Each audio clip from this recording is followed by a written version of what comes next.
এই কদিন তো সকালবেলা ঘুম থেকে উঠে আকাশের দিকে তাকাতেই দারুণ সুন্দর একটা মেঘলা আকাশ চোখে পড়ছিল। তবে আজকে সকাল থেকেই আকাশে বেশ ভালো রোদ রয়েছে।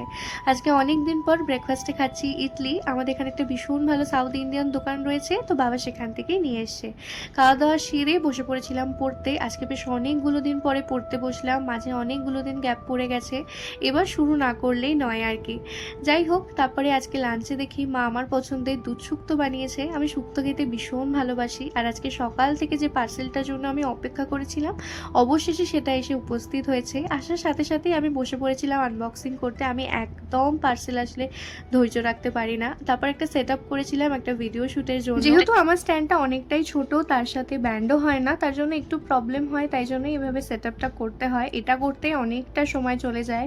আর যেহেতু এক হাতে ফোন ধরে এইভাবে শ্যুট করা তো সম্ভব নয়, তাই কোনো রকম এই জোগাড়টা করি আর কি। তবে এত খাটাখাটনি করে ভিডিও করার পরেও যখন দেখি ভিডিওতে ঠিকমতো ভিউজ লাইক কোনোটাই নেই, তখন সত্যি ভীষণ খারাপ লাগে। তারপর নিজেকে একটু মানিয়ে নিই এই আর কি। যাই হোক, শ্যুট শেষের পরে বাইরে তাকিয়ে দেখি ঝমঝমিয়ে বাইরে বৃষ্টি নেমেছে। এক নিমেষেই ওয়েদারটা ভীষণ ঠান্ডা হয়ে গিয়েছিল।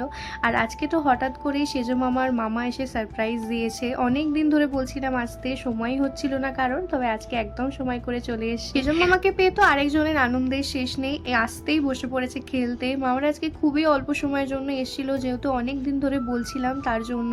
তো বেশ কিছুক্ষণ বসার পর গল্প টল্প করার পরে মামারা বেরিয়ে গেল। তো মামারা বেরিয়ে যাওয়ার কিছুক্ষণ পরে আমিও রাতে ডিনারটা করে নিয়েছিলাম। তো আজকের জন্য এইটুকুই, বাই।